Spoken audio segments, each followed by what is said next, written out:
Hey friends, have you ever been in that moment where everything around you is silent, but inside your mind, it feels like a storm? You're sitting alone, maybe scrolling your phone, checking the same chat again and again, hoping something changes? Or maybe you're lying in bed, staring at the ceiling, replaying conversations, imagining different endings, asking yourself, why did this happen? Why did they change? Why can't I just let this go? And the strange part is, the moment is already over. The person is already distant.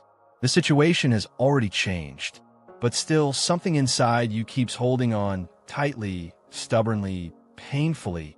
And that right there, that is where suffering begins. Not in losing, but in not letting go. Today, we are not just talking about detachment. We are experiencing it, understanding it, feeling it from within. Because detachment is not about becoming cold. It's about becoming free.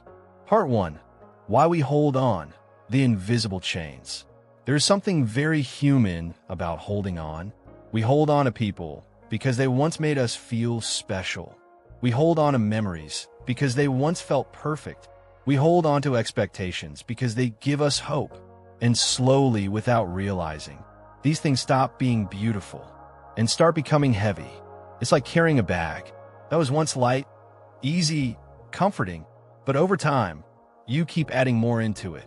Memories, emotions, disappointments. What ifs? If onlys. And now the same bag feels exhausting, but still you don't put it down. Why? Because somewhere deep inside, you believe, if I let go, I will lose everything. And that fear keeps you stuck. You replay moments again and again. Try to understand, trying to fix, trying to control. But life doesn't work like that. Not everything can be understood. Not everything can be fixed. Not everything can be controlled. And yet we try. We try to hold people the same way they were before. We try to keep situations frozen in time. We try to protect feelings that were never meant to stay forever. And when reality changes, we don't just feel pain, we feel resistance. Because we are not just losing something. We are losing the version of life we imagined. And that hurts even more.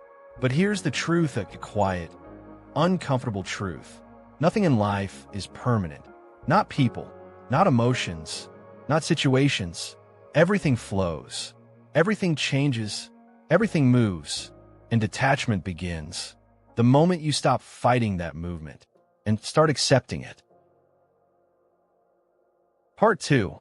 What detachment really means, the inner shift. Most people think detachment means distance. They imagine someone who doesn't care. Someone who is cold, quiet, emotionally unavailable. But that's not detachment. That's avoidance.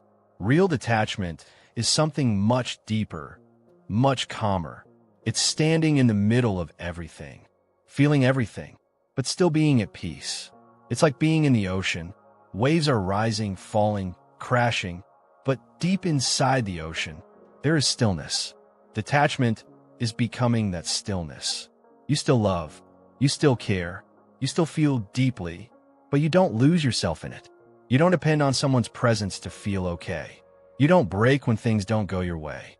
You don't chase what is running away from you. Instead, you observe, you accept, you allow things to be what they are. There's a simple wisdom taught by Gautam Buddha. He said, suffering does not come from love.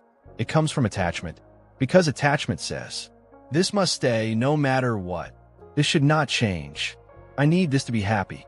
But detachment says, I appreciate this while it's here. I accept if it changes. I am complete even without it. Feel that difference. One is control. The other is freedom. One is fear. The other is peace. And this shift doesn't happen overnight. It happens slowly when you start choosing yourself, when you start respecting your own peace, when you stop begging life to be something it's not. You begin to understand that love does not mean losing yourself. That care does not mean suffering. That staying does not mean clinging. And that letting go does not mean you failed.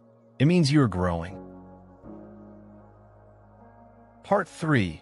Letting go and finding freedom, the liberation. There comes a moment in life when you get tired, not physically but emotionally tired of overthinking, tired of waiting, tired of expecting something that never comes. And in that quiet exhaustion, you don't feel anger anymore. You don't feel desperation anymore. You just feel done. And strangely, that's where peace begins. Because for the first time, you stop chasing. You stop forcing conversations. You stop trying to fix people. You stop holding on to things that are already slipping away. And instead, you breathe. You step back. You let life move without trying to control every part of it. At first, it feels empty, like something is missing, because you were so used to holding on.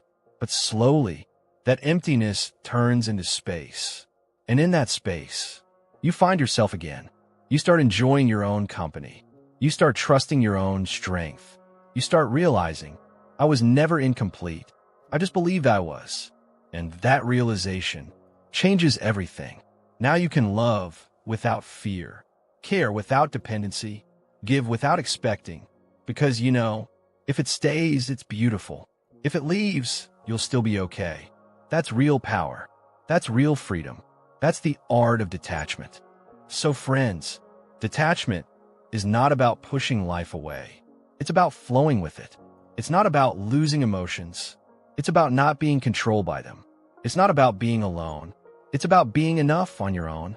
So next time, when something slips away, when someone changes, when life doesn't go as planned, pause, breathe, and remind yourself, I will feel this, but I will not hold on to it forever.